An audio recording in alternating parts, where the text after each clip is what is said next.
My husband said he would leave me in a heartbeat if his deceased wife walked through the door, and I had to do damage control while feeling like crap because we were with our friends. Posted by you/no context 7758. My 34F husband, 37M, was married once before me. She was his high school sweetheart. They started dating in their junior year, survived long distance during college, and got married when they were both 23, very shortly after graduating. She passed away unexpectedly at age 26 from an aneurysm, which obviously devastated him, especially because they were so young. They never had children. He contemplated never remarrying because he was so heartbroken, but we ended up meeting about 4 years after that. We got married when I was 31, and he was 34, and we now have 2 children. Last night, we were at a friend's potluck gathering. Everything was going well until one of our friends brought up a new topic related to relationships. She is newly divorced, so the conversation was about her divorce. Others chimed in with stories about past relationships from high school, college, etc. I mentioned that I never thought I would get married because my luck with men had always been terrible until I met my husband, and I said I felt very lucky to have met him. After a little while, my husband brought up his deceased wife. Everyone knows he was married before me and that she passed away. He was talking about her and then dropped a bomb, saying, if she walked through that front door right now, I'd pick up where we left off. If I'm being honest, it felt like someone put my heart into a blender and punched me in the gut as hard as they could. Everyone in the room could sense the awkwardness that followed. To avoid making a scene, I just laughed it off, even though I think it was still obvious that it hurt me. I just felt that if he still feels that way, then why are we married? I've never asked him to get over his wife. I have never experienced the loss of a spouse or even a partner, so I'm unsure how that feels. But I would never say something like that in front of my new spouse. After the gathering, we left, and I did not speak to him the entire car ride home or much the entire night. I did tell him that what he said hurt my feelings deeply and that we could talk in the morning once I had calmed down because I didn't want to say something mean to him. I ended up sleeping on the couch because he wouldn't leave me alone. It's now the next morning, and I barely slept. He is still sleeping. I'm not really sure what to say or what he will say. Relevant comments. Commenter. It's one thing to acknowledge a deceased partner and know that if they were alive, you wouldn't be together because you wouldn't have met in that capacity. But he was disrespectful and hurtful on another level. Did he just lob this bomb for no reason? Like, was it a pass the salt? And by the way, I would drop off for my dead wife in a second. I'd be feeling like crap and angry, truly wondering what role I play in this relationship outside of being a bedwarmer. Not the jerk at all. Ops response. He started off by saying that he had never been in a serious relationship until his first wife. He had little relationships in middle school and early high school, but she was the first one he ever felt serious about. Then he said what he said. Everything was fine until he said it. I'm also not opposed to him speaking about her, we've talked about her before. Commenter 2. He probably could have worded it better, but the only reason you're where you are is because she isn't. It's not that he doesn't love you more than anyone on earth, but she is an idea that still seems ideal in his mind. You may also not fully understand the depth of their bond, given how long it lasted.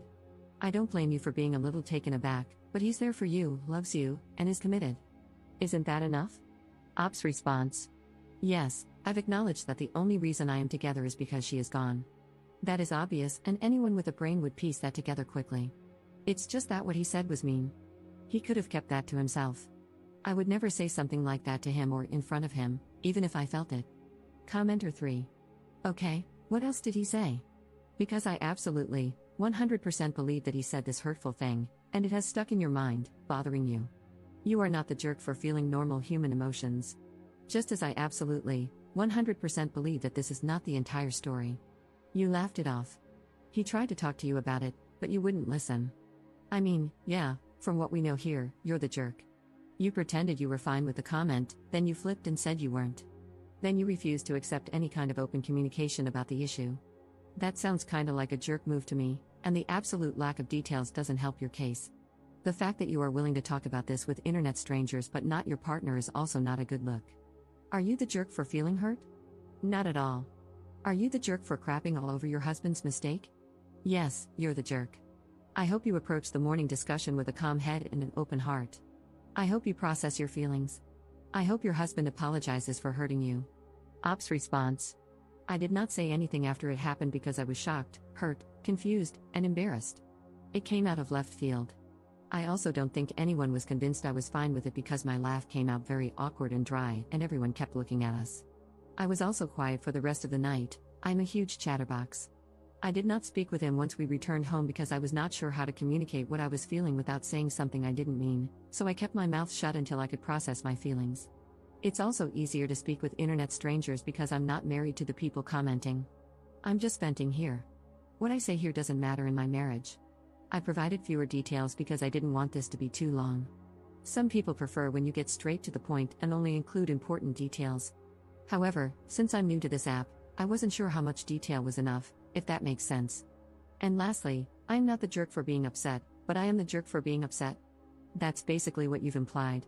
If you read some of my other replies, not saying that you need to because there's so much to read here now, I've explained to people that I was patient and understanding of my husband's grief for years. I doubt he would have found a woman so soon after his wife's passing who would have sat around and listened to him bring her up as often as he has. Not everyone is compassionate. Update 11 hours later. I also tried to reply to as many comments as I could, but they were flooding in, and I got a bit overwhelmed. I may still try to read and reply to them, many brought me to joyous and grateful tears. Also, booze was not involved in the sense that he wasn't drunk. My husband is 6 feet 3 inches and almost 250 pounds. He had eaten quite a bit and had one beer. He was practically sober. Anyway, we talked. I asked him to let me go first and not to interrupt. He doesn't usually interrupt anyway. This isn't verbatim, just a rough sketch of how things went. I also included points some of you made, without mentioning that I posted about this, of course. I just want to say that I do not hate you for what you said. I understand where you were coming from. She died, and it was something neither of you saw coming. I could never ask you to get over her or to forget her because I know how much you loved her. She was your first love. I do understand that if she hadn't passed, we likely would not be together, and you too likely would be. I have always understood this. But to say what you said hurt my feelings and embarrassed me. Even though her coming back from the dead is impossible, if it were, you would leave me and the children? It was probably one of the worst things anyone has ever said to me. It is clear your feelings about her are still raw, and it still hurts. I want you to get counseling, and I want couples counseling very, very soon. He then apologized profusely, teared up, and said how he did not mean to hurt me or embarrass me in front of our friends. He basically said that he thought about it before he went to sleep and realized that he should have kept it to himself. I mean, I can't be angry at him for what he thinks. He loved her, and she died. His feelings are also valid here. He also said that he would never leave me and the children and that what he said was just a poorly thought out and poorly worded statement. He wasn't thinking clearly, and when he said it, he immediately felt that maybe it came out wrong. I asked him how he would feel if I said that to him. He said, "Yeah, it's bad. I know. I shouldn't have said it. I wouldn't be happy. I know you aren't happy. I should have apologized in front of everyone as soon as I said it, or not have said it at all." I then asked him to think of the children and said, "It's like you saying, hey, children's names, if my dead wife walked through the door, I'd pack my bags and never speak to you guys again." And then it really got uncomfortable. After some silence, I had no idea what to say after that. He asked me if I wanted a divorce. I asked him why he thought I would want a divorce, just to see what he would say. He said he didn't know. I didn't answer his question and instead said that we needed to look into counseling, that he needed to get counseling for himself and that we would go to couples counseling. I told him that if the answer was no, I wasn't interested in moving forward. This isn't 100% about the comment anymore. I need to know if he is willing to make the necessary changes and put in the work to fix what he messed up. Because if he were to dismiss my feelings or refuse counseling, it would mean he doesn't think this is that serious and that he may not take me seriously. I also said this to him. Some of the comments also suggested that I take the kids elsewhere. I agreed with this because it would be difficult to get through this while also parenting. I have a very young daughter and a toddler son. They are currently with my parents for the weekend, and I'll be getting them Sunday night, so this gives us time to really work on things. He suggested that he sleep on the couch instead of me. I have nowhere else to go. I haven't told my parents because I really want to keep this between me and him as much as possible.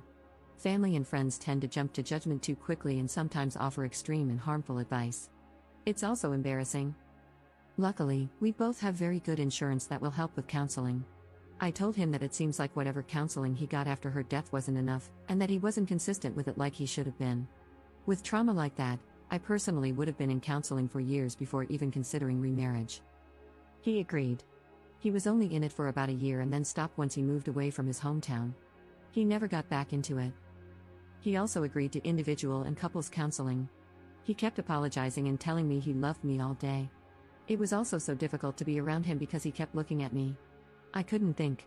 It was like he would try to say something and then just stare without saying anything. With the kids gone, there's nothing to really do except talk, so we talked again right before dinner time. He asked me if I wanted him to cook or buy something. To be honest, I still wasn't hungry, so I just told him he could pick something up for himself and that I wasn't hungry. That prompted the second discussion. I realized he must feel very bad because he noticed I hadn't really eaten much all day. He kept asking me to eat. I wasn't sulking too much or anything, just doing my usual tasks but not speaking or eating as much. Because we're home together all day, he noticed this. He asked me one more time to please eat dinner with him, so I agreed. During dinner, he told me that he had looked for counselors himself and wanted me to see if I thought they were okay, and that he would keep looking. Last stretch, sorry. After all of that, I told him that we can't really predict anything until we've met with therapists. I don't want him to keep saying sorry, I want work and change. And then maybe we can move forward, but this is the first step. I don't want to just leave him. I'm also not saying divorce is off the table. I think he is still hurting from her death, and his judgment is very, very clouded. If he didn't love me, I doubt he would have apologized so many times and looked for counselors on his own. A man who doesn't love me probably would have made me look or rejected going altogether. Many people were suggesting otherwise, but I do not think he doesn't love me. I thought about this myself, cried about it, thought of my children, and cried more. I'm not staying for the kids, I'm staying because I want to at least try to fix things. If it cannot be fixed, then at least I tried. We were also very close. Some people were asking how close we were prior to marriage, maybe as a way to gauge the difference between the relationship and ours? Maybe to see if he settled? He was always very romantic, caring, and sweet to me. We've never yelled at each other. When we first started dating, he would plan dates, surprise me, and brag about me to his friends. That's why I am very confused about why he would blurt that out, unless it was just very poor brain-to-mouth coordination. I also told him that I might get a counselor for myself. I don't think I need one, someone suggested it. But I think he needs it more than I do. And because insurance companies are getting worse by the year, 3 counseling bills might be pushing it. I don't know. If I do get one, it's because I don't want to potentially resent him or doubt myself. Some people have been trying to make me doubt myself. Some of the comments were very nasty to me. I appreciate Reddit hiding comments with many downvotes, as they may be mean, but I couldn't help but click. Some of you are very mean and very nasty individuals, and I hope you find happiness one day. There could be another update in the future. I'm not opposed to making one. Thank you all for your kind words and support. I've also responded to everyone who texted me, everyone at the potluck who has my number. 3 people, there were 9 people there, not including us. They've all basically said the same thing, they can't believe he said that, they feel bad for me, they asked if everything is okay, and they said what he said was not okay, etc. He showed me some of the texts between him and his friends, and some made me cry with how kind they were towards me, basically telling him that he wasn't necessarily wrong for thinking that, but he was wrong for saying it. I told him I loved him as well, and I have never not loved him, even for a second. I said that I wasn't angry with him and didn't want him to, I guess, suffer for what he said. But I was just hurt and needed him to know that it did hurt me, and for him to respond how he saw fit, and we'd go from there. That's all for now. I could possibly answer more questions here if you have any. I try to answer some of the more frequently asked ones that I saw.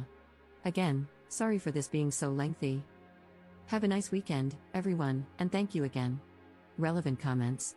Commenter. My 2 cents, constantly telling you how sorry he is does not prove that he loves you. It proves that he realizes he messed up big time and is afraid of losing what he has. He might consider your marriage a comfortable space and your family life a convenience. I'm not saying this has to be the case, maybe he really loves you, but what I am saying is this, just being sorry is not proof of love, it's proof that he is afraid of losing something.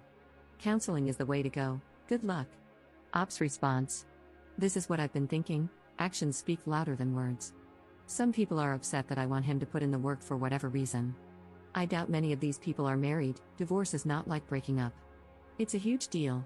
We have built a life together. Him showing me that he loves me would mean going to therapy to help himself, because that would make him better in our marriage. It's clear he hasn't healed enough to be present for me, and that is unfair, his own recent words. Commenter 2. I guess I'm the only one who thinks she is taking this way too far. He apologized and admitted that it was a half-formed thought that didn't come out right. He didn't seem to make excuses, just explained why he said it. Now she is thinking about divorce and making all kinds of demands when the most he did was make an insensitive comment and start looking for counselors. You people need to stop telling her that she handled this perfectly because she didn't.